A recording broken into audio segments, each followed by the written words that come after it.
Joan of Arc, the teenager who changed history.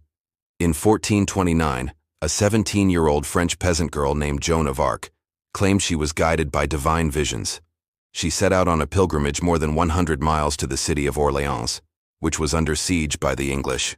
Along the way, she assembled an army, defeated the English, and became a national heroine. But how did she do it? And why is she still revered as a saint and a symbol of courage today? Joan's story began in the village of Domremy in northeastern France. She grew up hearing tales of French kings and the Holy Land from her father, Jacques, who was a knight. When Jacques died, Joan's mother, Isabella, sent her to live with a family in the nearby town of Vaucouleurs. There, Joan worked as a servant, but soon began having visions that she was destined to do something great. At age 13, Joan told a local priest about her visions, but he didn't believe her and scolded her for making things up. So Joan decided to take matters into her own hands. She put on a man's suit and snuck out of town. Walking barefoot through the snow, she made her way to the royal court in Chinon, where she told the king and his advisors that God had sent her to save France from the English. Again, no one believed her, so Joan was put in a tower to cool off.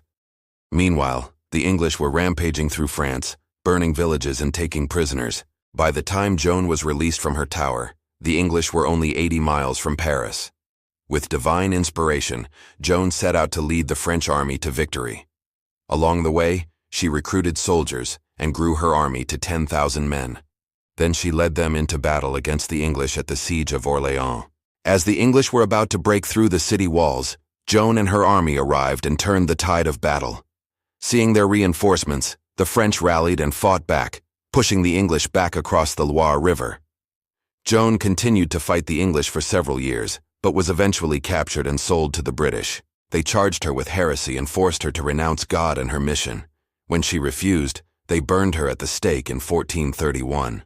But 2 years later, she was declared a martyr, and in 1920, she was canonized as a saint.